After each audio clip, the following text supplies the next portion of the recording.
Assalamualaikum warahmatullahi wabarakatuh.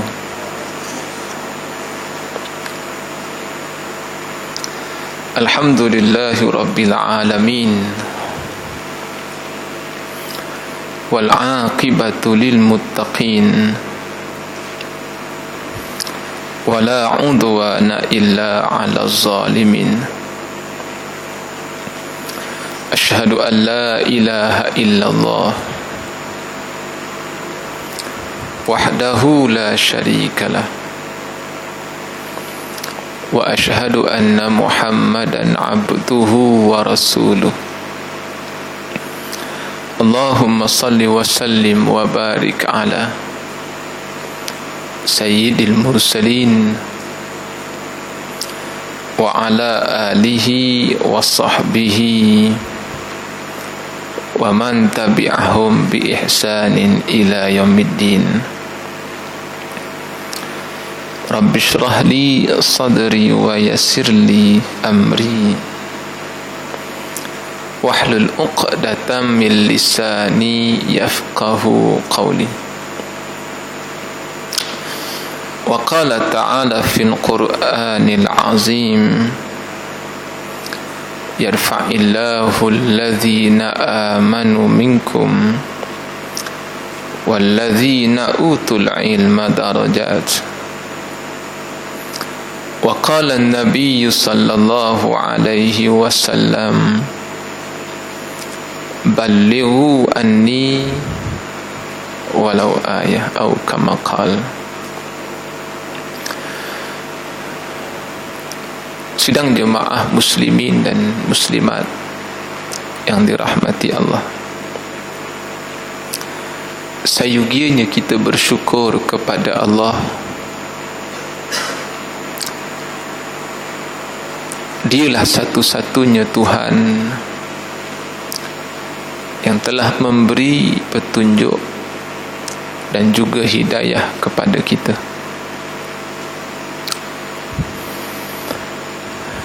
Yang mana dengan petunjuk dan juga hidayah daripada Allah itu, kita masih lagi mampu untuk mentaati perintah Allah,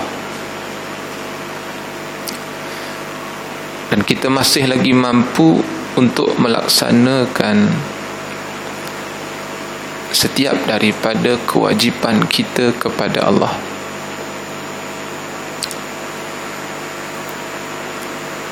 Dan kita juga bersyukur kepada Allah, Dia jugalah satu-satunya Tuhan yang telah memberi keizinan, kesempatan dan juga kesihatan kepada kita, khususnya pada malam ini kita dapat datang ke rumah Allah, dan seterusnya kita dapat bersama-sama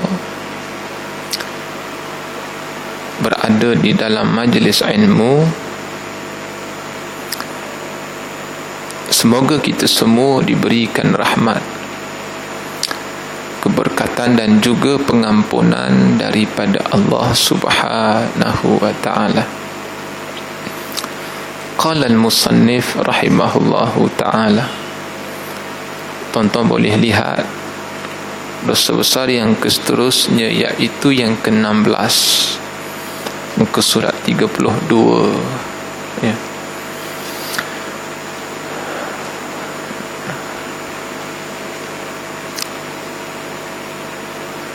Dosa besar yang ke-16 iaitu dosa yang dilakukan oleh penguasa yang menipu rakyat. Kenapa yang tak gelak? Macam dah tahu je. Ada gitu. Belum tahu. Haji Ramli tak? Mana kitab? Tak bawa. Kalau dekat sekolah tak bawa kitab, kena berdiri. Takkan nak suruh berdiri tak? Tak apa, cikgu ni baik, gitu. Baik. Ada cikgu sini? Ada tak? Entah cikgu. Subhanallah. Kalau anak murid tak bawa buku sekali tak apa dah. Ini tiap-tiap kali kuliah ni tak bawa buku. Tak apalah, daripada tak datang tak, baik datang. Ada gitu. Baik. Qala al-musannif, penguasa yang menipu rakyat.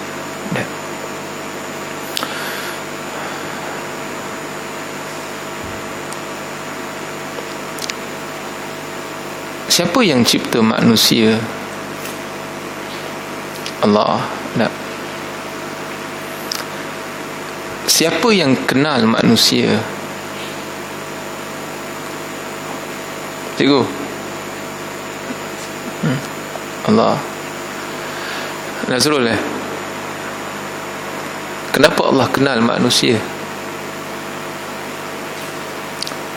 Ya? Sebab Allah yang cipta manusia. Bermakna manusia tak kenal lah manusia. Tahu Zul? Zul cakap manusia kenal luaran manusia. Bermakna manusia tidak kenal dalaman manusia. Betul Haji Ramli? Mengapa terjadi begitu, Haji Wan? Mengapa manusia tidak kenal manusia? Kalaupun manusia kenal manusia, manusia hanya kenal luarannya sahaja, tapi manusia tidak kenal dalaman manusia. Mengapa begitu, Fauzi?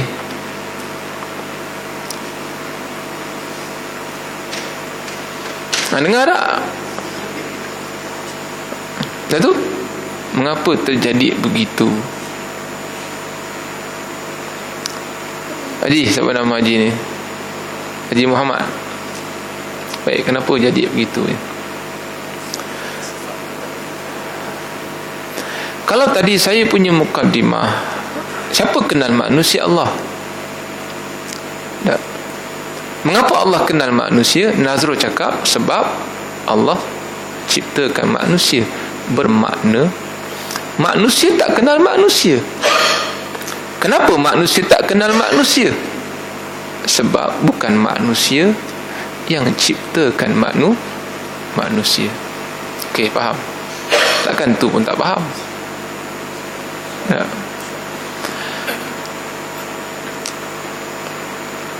Apakah Allah kenal manusia dalam ruang lingkup yang terbatas? Tak. Allah dia tidak kenal manusia seperti mana manusia kenal manusia. Manusia dia kenal manusia dalam satu ruang yang terbatas. Manusia hanya kenal manusia luarannya sahaja. Maknanya terbatas. Tetapi Allah kenal manusia dalam satu ruang yang tidak terbatas. Luarnya, dalamannya Allah kenal. Ya, man? Jadi bila Allah kenal manusia dalam satu ruang yang tidak terbatas, Allah bukan saja kenal, malahan Allah tahu di mana kekuatan dan di mana kelemahan manusia. Nah, bahkan Allah juga tahu di mana kelebihan dan di mana kekurangan manusia. Ini hebatnya Allah. Ini yang saya maksudkan, Allah kenal manusia dalam satu ruang yang tidak terbatas. Dikenal di mana kelemahan, di mana kekuatan, di mana kekurangan, di mana kelebihan manusia. Nah, lantaran itulah, disebabkan Allah kenal manusia sebegini rupa, maka Allah datangkan agama kepada manusia. Tak. Agama yang Allah datangkan kepada manusia ni dalam bentuk pensyariatan. Dia bukan datang dalam bentuk solat, tapi dia datang dalam bentuk pensyariatan. Sebab tu kalau kita belajar bab hukum syariat, Islam ini datang, selain daripada Islam ini datang nak memelihara harta benda manusia. Selain Islam datang untuk memelihara keturunan manusia. Selain Islam tu datang nak memelihara akal manusia. Bahkan Islam itu datang sebenarnya nak memelihara nyawa manusia. Jadi disebabkan inilah tujuan Allah beri agama kepada manusia, maka agama itu kita tidak boleh biarkan ia muncul hanya secara kitabi sahaja. Maknanya Allah datangkan agama bersama dengan hukum hakamnya sekali untuk memelihara, untuk menjaga manusia. Kita tak boleh biarkan agama itu hanya sekadar dibukukan sahaja. Maksud saya, kita tak boleh biarkan agama yang datang dalam bentuk pensyariatan hanya duduk berada dalam kitab sahaja. Kita mesti terjemahkan agama dalam bentuk kehidupan manusia. Betul tak, Fauzi? Faham tak? Man? Apa tu? Ada kitab tu. Okay. Ada kemajuan. Baik, Haji Muhammad, boleh faham tak ni? Saya lambat tadi tu sebab saya mikir apa benda nak bawa malam ni. Saya ikut tak nak datang sebab Fauzi dah mesej 4 kali. Tu saya datang. Aduh, 4 kali mesej yang sama. Dia kata, oi banyaknya. Dia kata, sebab ustaz lambat jawab, kata dia. Baik. Jadi bila agama ni harus dibawa keluar daripada kitab, ya. Maksudnya bila dibawa keluar daripada kitab, hari ini kita sebut secara praktikal, ya. Bagaimana cara kita nak bawa keluar? Apakah kita nak bawa keluar begitu saja? Tidak. Dia ada dia punya syarat, ada dia punya peraturan, ada dia punya garis panduan. Tak. Maka sebagai syarat, peraturan, garis panduan supaya agama ni tidak duduk di dalam kitab saja, bahkan kita bawa dia keluar supaya boleh dipraktikalkan oleh manusia, maka manusia memerlukan sebuah negara. Agama memerlukan sebuah negara supaya ianya tidak duduk diam di dalam kitab saja, bahkan dapat diterjemahkan oleh manusia dalam sudut praktikal. Hai, ustaz ni lain macam mengajar ni. Haji boleh faham tak ni? Tak faham tu, lambat angguk. Faham boleh tak? Saya sebut agama memerlukan sebuah negara. Tak. Mengapa agama perlukan negara? Sebab hanya dengan adanya sebuah negara, maka akan munculnya kuasa. Bila adanya kuasa, dengan sendirinya agama dia tidak muncul hanya secara kitabi sahaja. Bahkan agama itu akan boleh dibawa keluar daripada kitab secara praktikal. Kita tak mahu agama itu hanya muncul sekadar teori sahaja. Orang panggil kitabi. Tapi kita mahu lebih daripada itu, agama muncul secara teori dan juga secara praktikal. Maknanya kita kena terjemahkan agama itu dalam kehidupan kita manusia.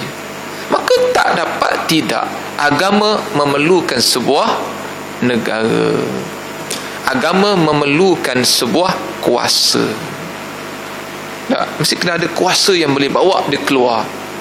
Kalau tak ada kuasa, bagaimana kita nak keluarkan agama daripada duduk dalam ruang lingkup teorinya sahaja. Tak? Sebab tu kata Imam Al-Ghazali, Hujjatul Islam, dia kata dunia ni jambatan untuk manusia menuju ke alam akhirat. Ya. Saya ada bagi kerja rumah dulu kan? Ada Zul? Apa kerja rumah tu Zul? Beza antara dunia dan bumi. Ada tak? Saya cakap dah, hang ketua kelas tu kan Fauzi kan? Apa beza antara dunia dan bumi? Tak apa, saya bagi tempoh lagi. Haji Muhammad ni kerja rumah. Tak apa. Kata Imam Al-Ghazali, dunia ni jambatan untuk manusia melangkah masuk ke alam akhirat. Sebab tu dunia mazra'atul akhirah. Dunia ni jambatan, tempat manusia bercucuk tanam. Tidak sempurna agama tanpa dunia. Baik, apa yang enta boleh faham bila saya sebut tidak sempurna agama tanpa dunia? Apa yang enta faham?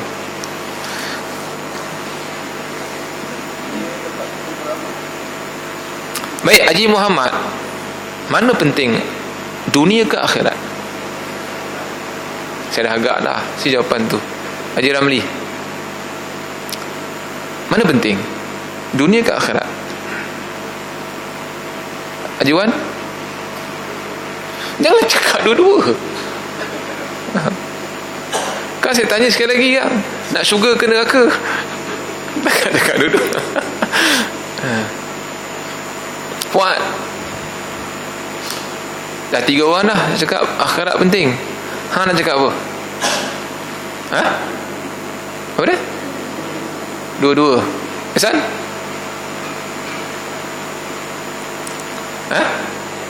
Dunia. Ihsan dia berani. Baik, kenapa yang tak kata dunia penting?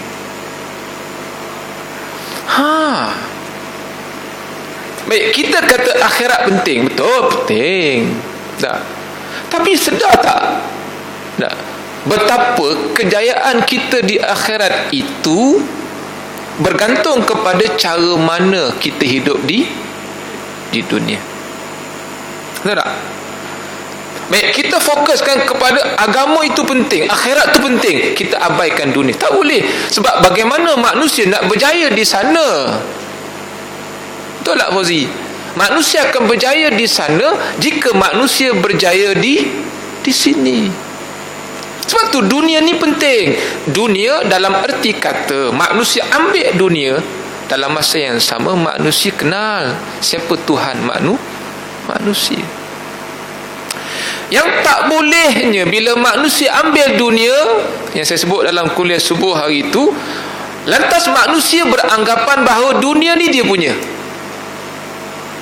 Sebab tu manusia dia akan sombong dengan sebab dunia ni 5 perkara. Manusia akan jadi sombong dengan sebab 5 perkara yang berkaitan dengan dunia. Nah, yang pertama, manusia dia akan jadi sombong disebabkan ilmu. Ini dunia. Tak? Mentang-mentanglah dia hafal hadis, dia boleh mula ungkapkan ayat-ayat Quran, dia dah boleh mula mengungkapkan hadis-hadis Nabi, dia sombong dah. Dia rasa dia banyak ilmu. Tak? Saya kuliah di satu tempat, Kitab Muhimmah. Kitab Muhimmah. Tempat ni memang orang elit lah, mana doktor, profesor. Saya bagi kuliah diorang sambil tu main tab je. Dan hati saya kuat hajar punya kan. Kata doktor, kata prof, tapi kurang hajar. Sebab apa? Sebab dia tengok kita ni ustaz biasa. Sombong tak? Sombong. Dia punya kayu ukur ilmu dia letak kepada title. Jika dia doktor, jika dia prof, tak, dia sombong. Yang kedua, manusia ni dia akan jadi sombong disebabkan oleh harta. Ya. Cuba kita lihat apa yang telah berlaku kepada Qarun. Qarun ni miskin ke kaya, Zul? Kaya. Qarun ni, saya tanya orang tua-tua di Mesir, mereka kata Qarun ni pernah bersahabat baik dengan Musa. Tak. Bahkan kata orang tua-tua di Mesir, Qarun ni walaupun akhirnya dia mati dalam keadaan hina, tapi mereka berpandangan Qarun ni pernah menghafal kitab Taurat.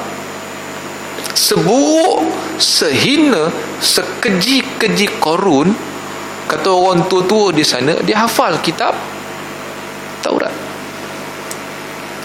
Haji Ramli, berapa banyak juzuk amma yang Haji Ramli hafal? Bukan Quran tu. Kulhu gitu. 3 kul. Ni Imam Kul orang panggil. Itu kita. Kata orang tua-tua di sana, Qarun dia hafal kitab Taurat. Dia sombong sebab harta dia banyak.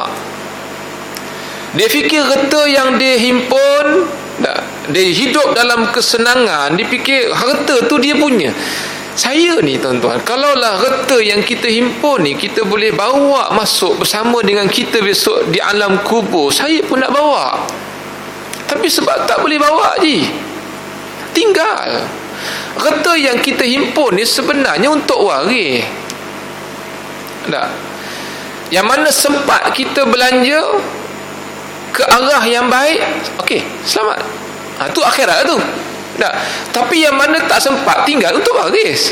Yang kita keluar pagi, balik petang, tak? Yang kita duk simpan, sebenarnya bukan simpan untuk kita. Kita simpan untuk waris. Kita punya tu mana? Yang kita dah belanjakan, itu kita punya. Itu kita panggil akhirat.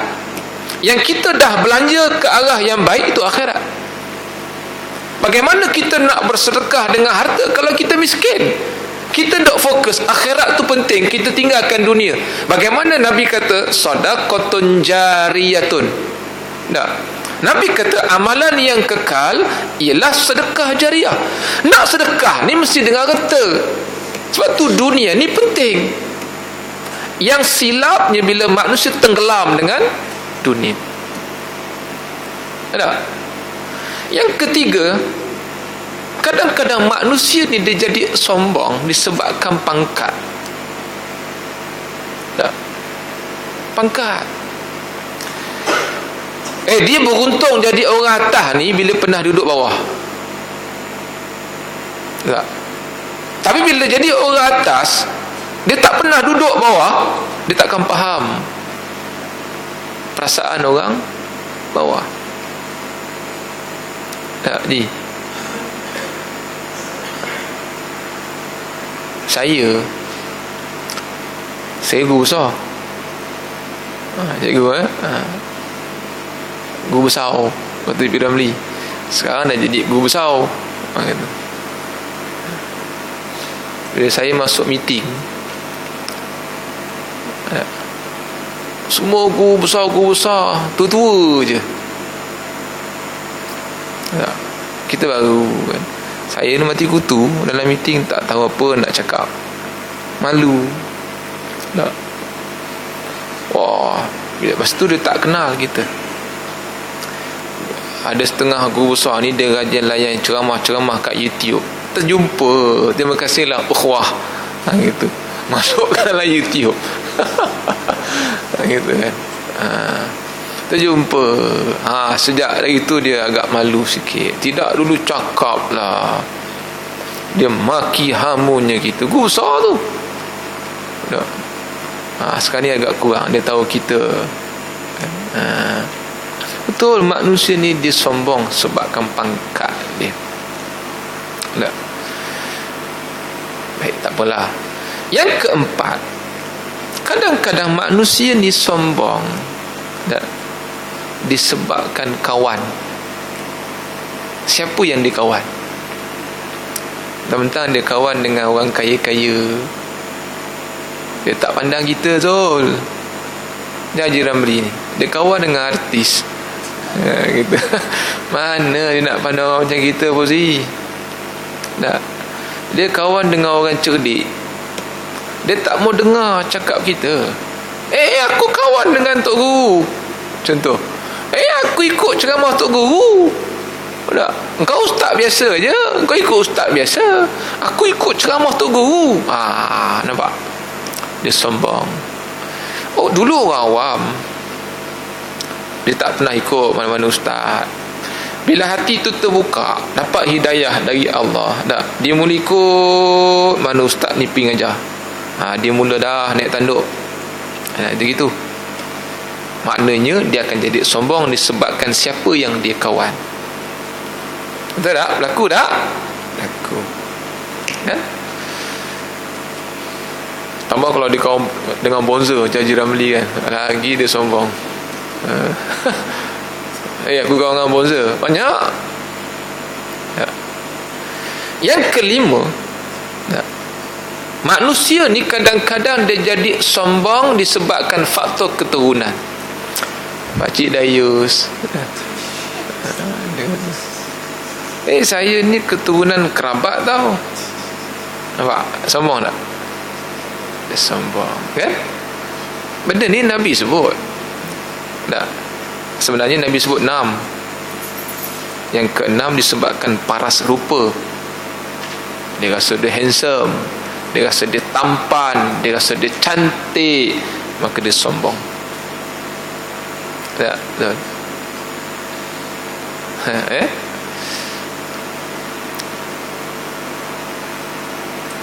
Sebab tu kata Imam Ghazali tadi, agama tidak sempurna jika tanpa dunia. Kuasa dan agama, kata Imam Ghazali, merupakan satu kesatuan yang tidak boleh dipisahkan. Sebab dunia ni jambatan ke akhirat. Agama takkan sempurna tanpa dunia.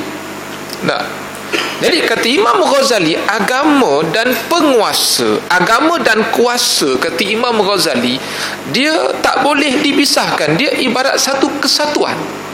Ibarat orang panggil, kalau agak ibarat yang agak moden ni, Piramli kata ibarat irama dan lagu.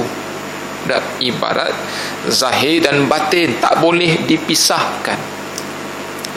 Jasmani dan rohani tidak boleh dipisahkan. Begitulah kata Imam Ghazali, agama dan kuasa tidak boleh dipisahkan. Dia umpama suatu kesatuan. Sebab apa? Sebab kata Imam Ghazali, agama ni asas. Setiap sesuatu, Imam Ghazali kata agama itu asas, adapun kuasa itu penjaga. Setiap sesuatu yang tidak mempunyai asas, ia akan runtuh. Surau, apa dia punya asas? Tiang.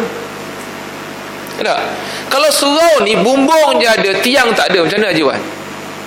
Runtuh tak? Runtuh. Sebab tu kata Imam Ghazali, setiap sesuatu yang tidak mempunyai asas, ia akan runtuh. Dan setiap sesuatu yang tidak dijaga, ia akan hilang. Mesti kena jaga. Bagaimana kita nak jaga agama? Mesti dengan kuasa. Kalau kita tak ada kuasa, tak payah cerita pasal agama. Bohong je. Hari ni agama kita ditindas. Pasal apa agama ditindas? Agama kita dihina, agama dicaci. Sebab apa? Sebab tak ada kuasa. Tak. Mereka yang mengatakan agama lain, kuasa lain. Ini satu pemikiran yang telah diracuni oleh Barat. Barat yang meletakkan agama lain, negara lain, kuasa lain, agama lain. Dan ini satu pemikiran yang telah diracuni oleh Barat. Dia percaya. Sebab bagi Barat, negara ini mestilah diuruskan berdasarkan kepada kreativiti manusia, berdasarkan pengalaman. Tidak di asal agama negara tidak dibina, agama tidak negara tidak ditegakkan di atas asas agama. Negara mesti ditegakkan di atas asas kreativiti manusia, pengalaman manusia. Ini pemikiran yang telah dibentuk oleh Barat. Mereka berjaya tak? Berjaya. Bahkan hari ini ada orang agama yang mengatakan bahawa agama kuasa ni dia akan tertegak dengan bentuk amal. Kita beramal, insya-Allah akan tertegak kuasa. Ini satu ucapan yang betul, tapi dengan maksud yang batil. Betul tak? Mustahil. Kita beramal, doa, Allah kabul. Tertegak kuasa. Boleh? Betul, ucapan yang betul. Tak, tetapi dengan maksud yang batil. Dia tak boleh kata gitu. Ada cara dia lah. Itu dalam tajuk lain lah, yang kita belajar demokrasi, kan? Boleh Baik, sebab tu Allah kata, bila nak masuk tajuk ni, nanti dulu bagi faham dulu. Sebab saya akan baca 3-4 baris, itu Wallahualam dah.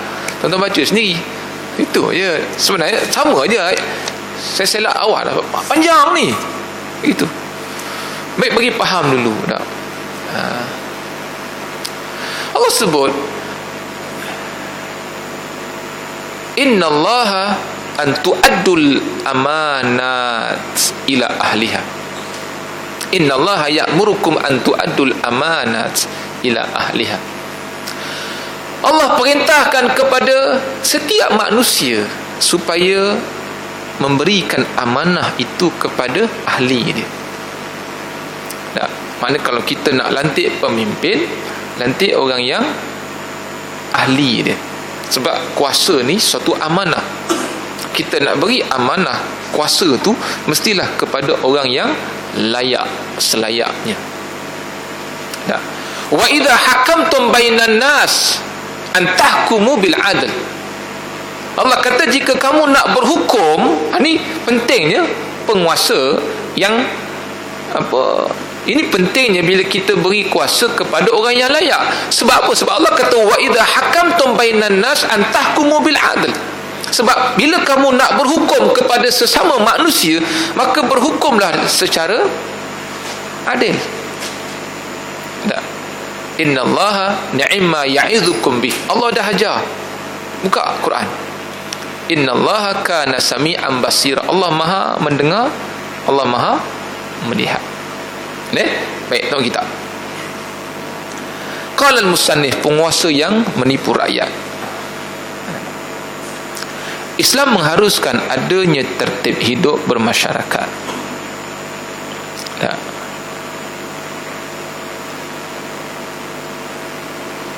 Masyarakat ni penting, dia komponen. Kita nak kata negara tanpa masyarakat tak boleh. Tak? Bolehkah ada sebuah negara tanpa ada rakyat? Oh, pasir berdengung. Tak boleh. Macam kita kata keluarga. Nak kata keluarga ni syaratnya apa je? Mesti ada ayah, mesti ada ibu, suami isteri lah. Ayah, ibu, anak. Kita nak kata keluarga tanpa ada dia punya asas dia, komponen dia, tak jadi. Kita nak kata negara tanpa masyarakat tak boleh. Betul tak? Maknanya pembentukan masyarakat ni penting. Suatu kata Nabi,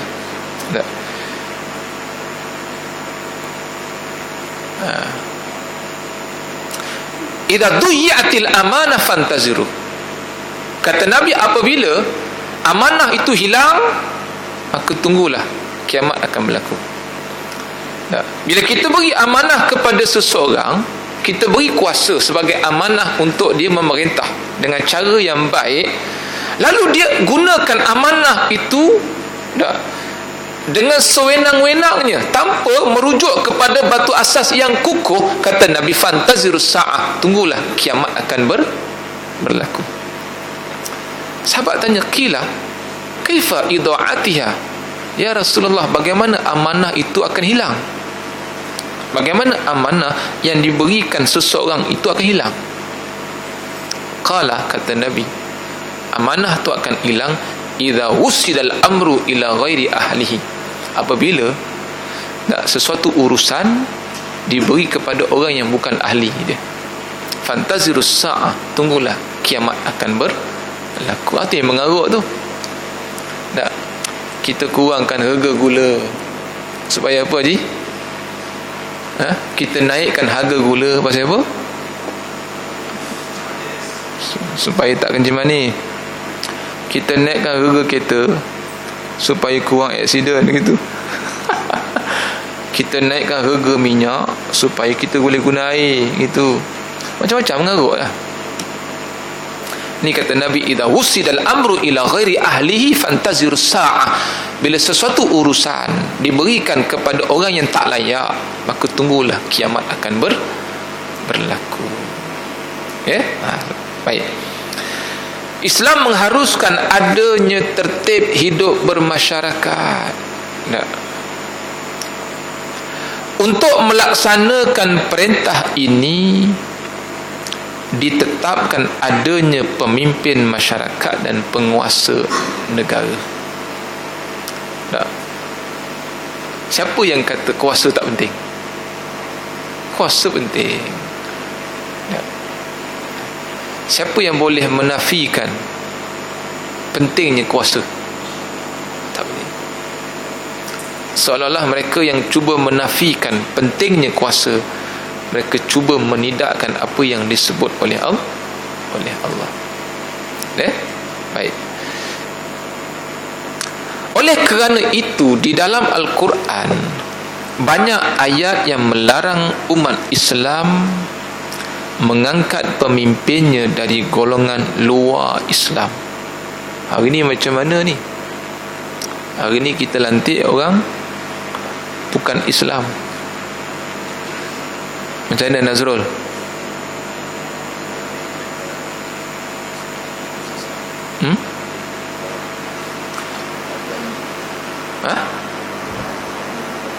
Sekarang ni kita dalam negara Malaysia, sistem berpilihan raya, pilihan raya berparlimen,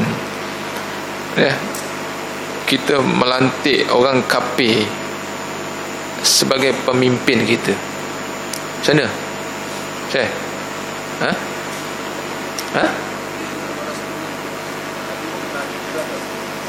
Nabi pernah?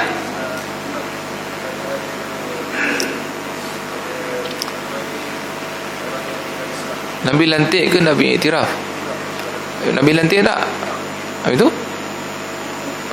Haji Muhammad, macam mana kita undi hari tu? Mampuh ni.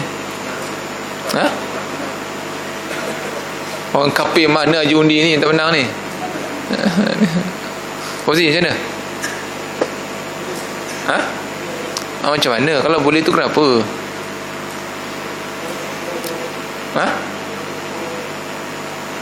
Fauzi cakap jawatan bawah je. Lan, macam mana? Tak boleh? Haji Ramli?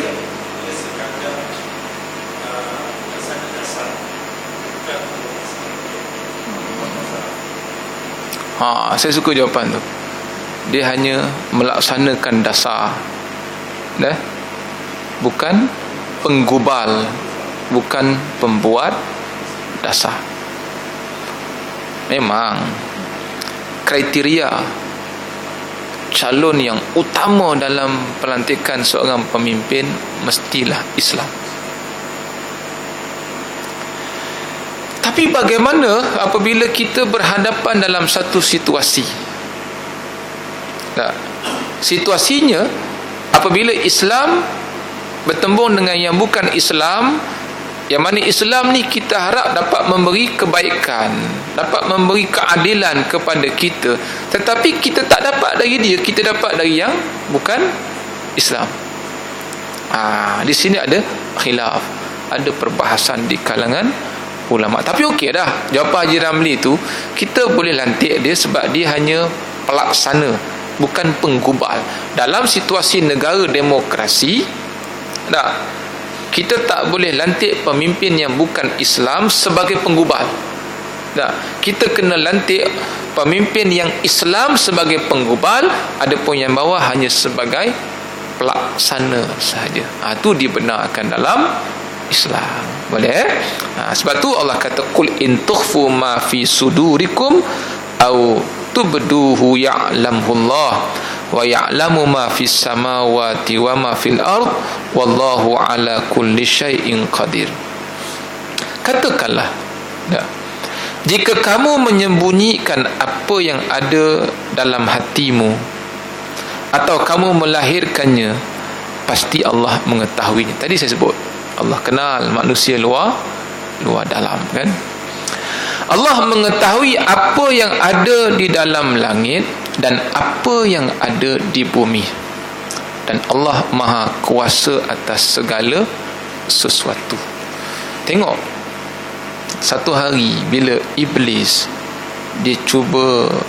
malaikat dia cuba bertanya kepada Allah, ataj'alu fiha man yufsidu fiha wa yasfiku dima wa nahnu nusabbihu bihamdika wa nuqaddisu lak.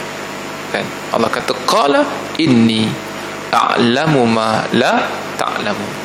Kan bila Allah khabarkan kepada malaikat yang aku nak lantik manusia sebagai khalifah, apa yang malaikat jawab? Malaikat jawab, takkan kau nak lantik manusia sebagai khalifah sedangkan mereka ni lah yang akan menumpahkan darah.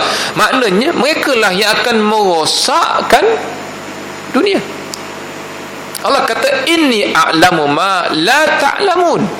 Tengok, dari segi moral ayat ni apa yang kita faham? Malaikat kata kau nak lantik manusia sebagai khalifah sedangkan manusia lah yang akan merosakkan dunia.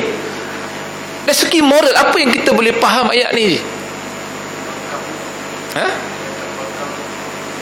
Malaikat bangkang. Cikgu, apa yang cikgu faham ni? Dah tahu cikgu, selalu dia soal anak murid. Gitu. Oh, dia tahu. Saya kena ambil tauliah dulu. 2 orang panel, dia soal saya soal dia balik, terkedu jawab. Baik, saya nak tanya awak ni, saya bukan minta untuk dipanggil ustaz, tapi tolong hormat, kan? Awak tanya tu, kan? Oh, yang tu, cuba jawab gini. Saya nak tanya ustaz boleh? Dengan ustazah boleh? Apa hukum gini ni? Dia pun tak dapat jawab. Tak apalah, awak keluarlah. Tukar jaiz ya. Saya ingatkan tak lulus. Sama dia jauhi pun gitu. Dia suruh saya buka Quran, baca, terjemah. Okey dah, tak tolong tafsirkan.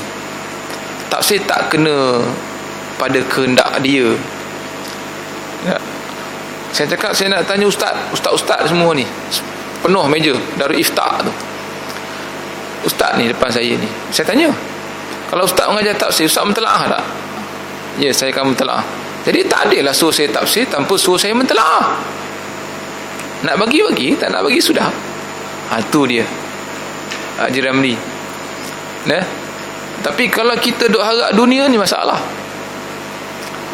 Betul tak Haji? Kalau tak ada tauliah aku tak boleh ngajar. Siapa kata? Baik, apa yang tuan-tuan faham bila malaikat kata takkan kau nak jadikan manusia sebagai khalifah, mereka ni lah yang akan merosakkan dunia. Apa yang tuan-tuan faham, Zul? Saya cuba nak bawa tuan-tuan keluar daripada kotak pemikiran ni, nak keluar jauh supaya jangan terkongkong situ. Moral dia pentingnya ketua. Tahu? Pentingnya ketua yang bertanggungjawab. Mana pentingnya jawatan. Pentingnya ketua tu. Tak. Moral daripada ayat ni, Allah nak cerita pentingnya ketua. Tak. Kalau ketua diberi kepada seseorang yang tidak boleh, tak layak nak jadi ketua, ni jadi dia. Tak. Mana mungkin dalam sebuah komuniti ada ketua tapi kelang kabut. Tak. Dalam sebuah organisasi ada ketua tapi organisasi tak berjalan. Mana mungkin begitu? Kalau terjadi begitu, maknanya salah lantik ketua. Baik, sekarang ni ketua dah ada tapi masih berlaku lagi pertumpahan darah. Kenapa? Sebab salah lantik ketua. Itu je. Ini moral dia. Sebab tu Allah kata, inni a'lamu ma la ta'lamu, aku tahu. Maknanya Allah dah maklumkan pada manusia, kalau kamu nak lantik orang yang layak jadi ketua. Itu je. Kalau kamu lantik orang yang tak layak jadi ketua, ni jadi dia. Mengarut. Itu moral daripada ayat ni. Sebab tu Allah kata, dan Allah Maha Kuasa atas segala sesuatu. Jam dah 8.30 lagi tu. Baik, Haji Ramli boleh faham tak kuliah kita hari ni? Apa benda yang Haji Ramli dapat malam ni? Jangan baca nota, itu tak dapat lagi. Makna kesimpulan yang Haji Ramli dapat ni. Kalau baca nota tak payah narut. Itu je dapat. Okey, Nazrul?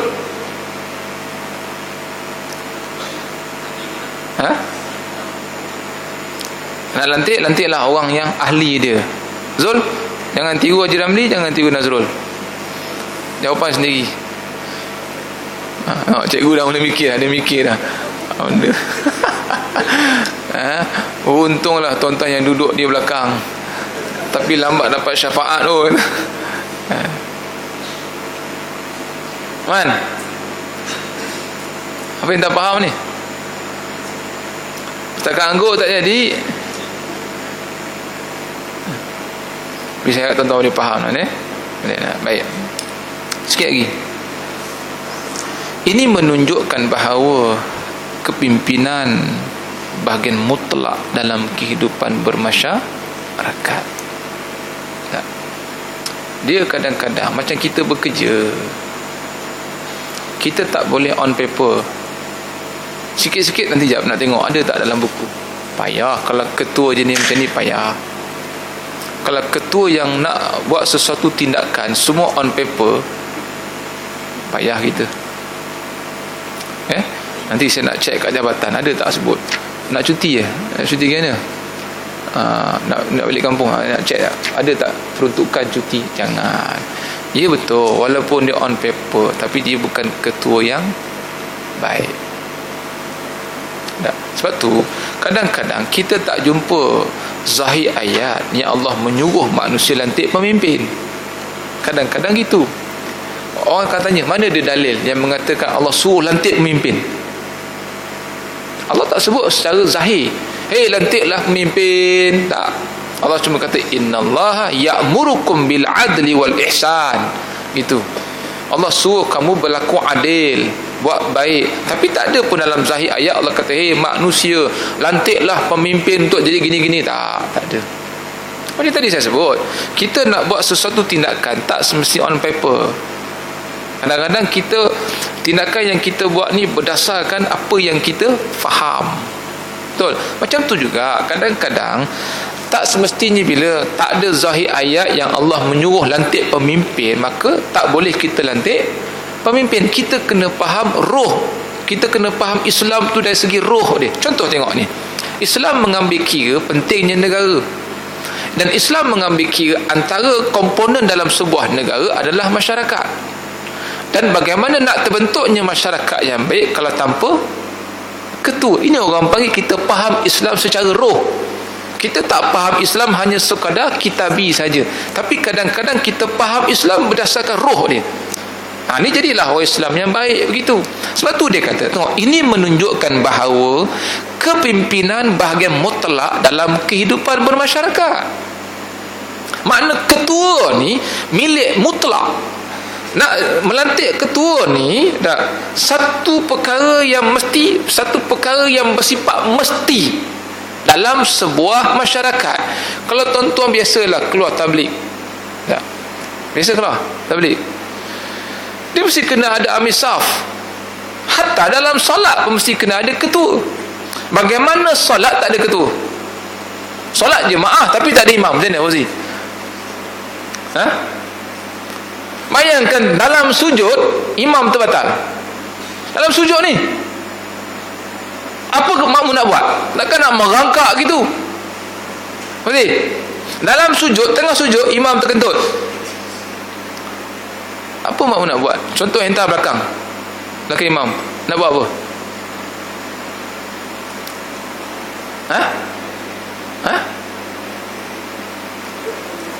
Duduk antara dua sujud. Habis makmum yang lain? Maksudnya bangun dululah. Bukanlah maksudnya sujud tu berangkat gitu. Gitu lah. Itu cerdik makna boleh jadi pemimpin tu. Itu je. Bayangkan solat jemaah pun mesti kena ada ketua. Solat jemaah umpamanya ini adalah masyarakat yang kecil, yang mana kita bawa konsep solat jemaah ni di luar daripada solat dalam masyarakat. Sebab tu ketua ni dia komponen penting dalam kehidupan bermasyarakat. Tak ada ketua pincang. Tengok Haji Ramli, dia ketua penduduk di sini. Rosak dia, rosaklah kita semua, percayalah. Tapi kalau dia okey lah, percayalah. Allah Akbar. Aku je kena tadi. Baik, tengok kitab. Dan oleh kerana itu, pemimpin atau penguasa memikul tanggungjawab yang berat untuk menegakkan keamanan hidup. Ni orang panggil ada polis. Ni orang panggil hukum aridi. Maknanya hukum yang baru datang. Kan? Dia ada hukum yang bersifat mutlak. Dia ada hukum yang bersifat baru datang. Panggil wajib aridi dengan wajib mutlak. Itu dalam bab hukum. Lepas tu dalam kaedah idza lam yujad hukmun qat'iyyun tata'awadu ala hukmin wad'iyyin. Hukum wad'i. Hukum wad'i ni hukum yang baru datang. Kita lantik polis, lantik bomba, dan bila ada polis pula kita wujudkan satu undang-undang. Siapa langgar traffic light kena saman, siapa bawa laju kena saman. Ini orang panggil hukum aridi. Hukum yang baru datang. Dalam Quran tak sebut benda ni. Tonton, carilah dalam hadis, carilah dalam Quran, siapa yang langgar traffic light kena saman. Tak ada. Carilah dalam Quran siapa yang bawa lebih 110 AES. Memang tak ada pun. Kena saman speed trap. Memang tak ada. Ini orang panggil hukum aridi. Maknanya hukum yang baru datang. Siapa nak datang ni? Pemerintah. Kalau pemerintah tu baik, baiklah hukum tu. Tapi kalau pemerintah tu tak baik, tak baiklah jenis hukum tu. Sebab tu pentingnya pemerintah. Kalau itu pun tak faham, saya pun tak faham. Gitu ni. Gitu.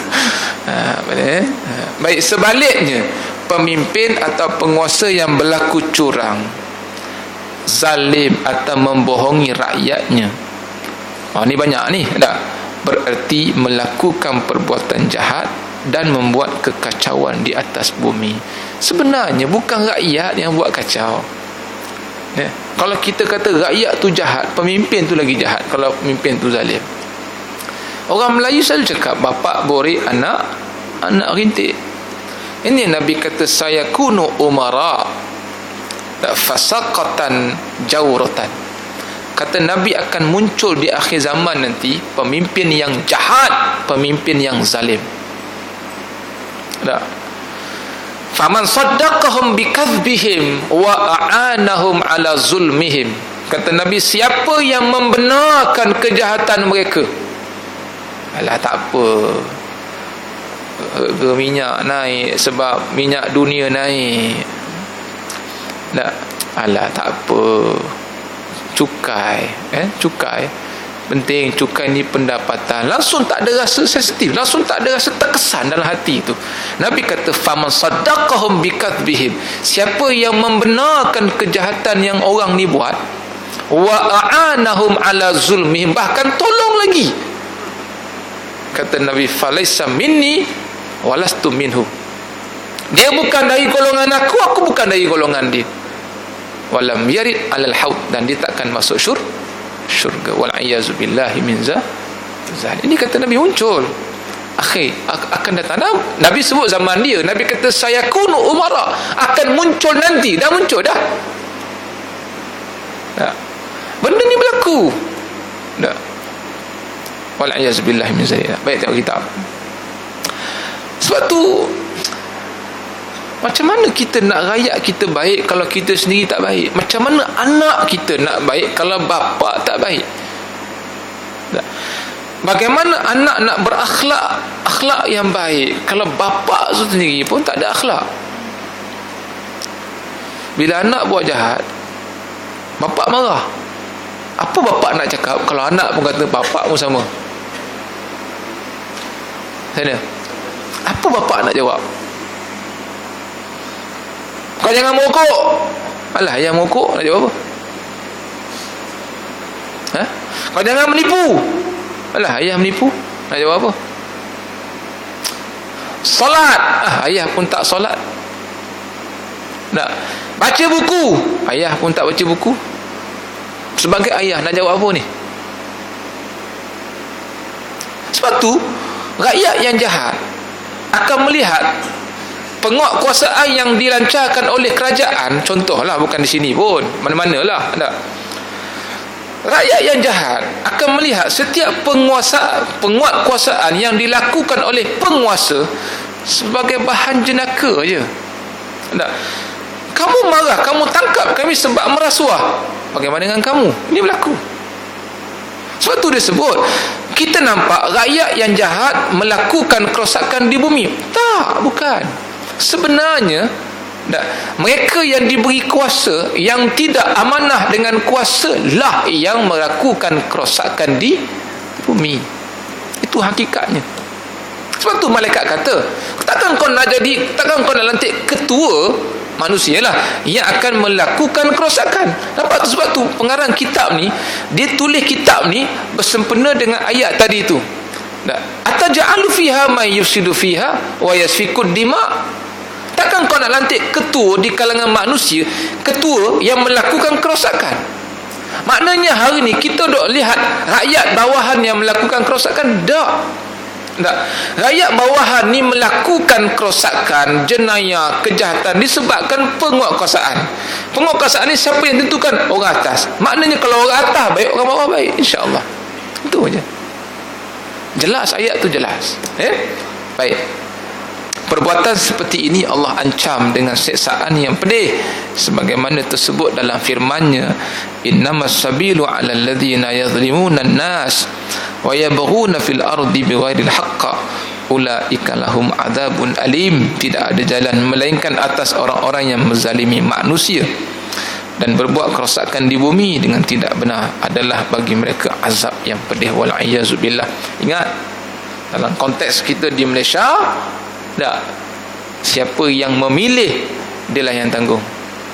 Ya, Nabi kata man tashabbaha biqaumin fahuwa minhum. Pada siapa yang menyerupai dengan sesuatu dengan mereka, katalah mereka tu zalim. Kita tak buat zalim, tapi kita lantik mereka yang zalim, kita tanggung. Tak. Pada siapa yang salah memberi, pada siapa yang salah melantik pemimpin, tak, seolah-olah dia salah memberikan penyaksian. Sebab melantik pemimpin samalah seperti mana kita memberikan kesaksian. Salah melantik pemimpin, maka seolah-olah salah kita memberikan penyaksian. Apabila salah memberikan penyaksian, ini satu jenayah yang besar. Kawan tu tak salah, kita kata salah.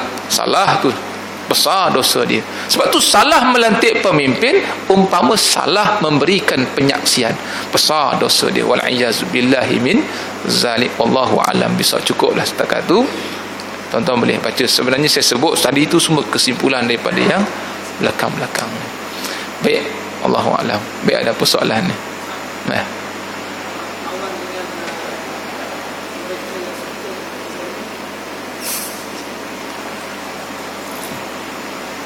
Kan tadi saya sebut, saya kunu umara fasaqatan jawratan, kan? Nabi kata akhir zaman nanti akan muncul pemimpin yang jahat, pemimpin yang zalim. Faman saddaqahum bikadzbihim, siapa yang membenarkan kejahatan yang mereka buat, maknanya berkawan tu.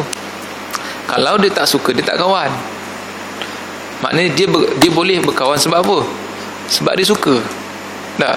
Nabi kata falaisa minni, dia bukan dari golongan aku, walastu minhu, aku bukan dari golongan dia. Tak? Walam yajid al-haud, Nabi kata dia takkan masuk syurga Allah, wal iyazu billahi min zalik. Dia faham tak Fazina? Benda ni jangan dipandang enteng. Kadang-kadang benda ni bukan berlaku kepada mereka yang tidak ada pengetahuan agama. Kadang-kadang yang ada pengetahuan agama yang tinggi pun terjebak. Sebab tu saya pesan pada tuan-tuan, kita boleh baca kitab kuning, silakan, memang ada berkat dia. Sebab saya pun bermula daripada kitab kuning. Tapi jangan terhenti pembacaan tu dengan kitab kuning sahaja. Kita kena bacalah buku-buku yang lain. Ya, baca buku-buku yang lain. Sebab perkembangan politik ni dia akan berubah. Dia sentiasa, pengetahuan politik ni sentiasa berkembang. Dia mengikut peredaran masa. Dia sentiasa berubah. Ya. Baik, wallahu a'lam. Lain tak ada dah. Boleh Haji Ramli, boleh tak? Ingat, kalau nak masuk syurga jangan jadi ketua yang jahat ni. Gitu. Saya pun samalah, kena ingat ini untuk saya sebenarnya, ya. Baik, wallahu a'lam. Kita tangguh majlis dengan tasbih kafarah dan suratul Asr. Subhanakallahumma wa bihamdika asyhadu an la ilaha illa anta astaghfiruka wa atubu ilaik. Bismillahirrahmanirrahim. Wal 'asri innal insana lafi khusr illa alladhina amanu wa 'amilus salihat wa tawasaw bil haqq wa tawasaw bis sabr. Bismillahirrahmanirrahim. Alhamdulillahi rabbil alamin, wassalatu wassalamu ala sayyidil mursalin wa ala alihi wa sahbihi ajma'in. Allahumma zidna ilman nafi'ah. Allahumma ja'al jam'ana hadha jam'an marhuma wa tafarruqana min ba'dihi tafarruqan ma'suma. Rabbana hab lana min azwajina wa dhurriyyatina qurrata a'yun waj'alna lil muttaqina imama. Rabbana atina fid dunya hasanah wa fil akhirati hasanah wa qina adzaban nar. Sallallahu ala sayyidina Muhammad wa ala alihi wa sahbihi wa sallam. Alhamdulillahi rabbil alamin. Taqabbalallahu minkum.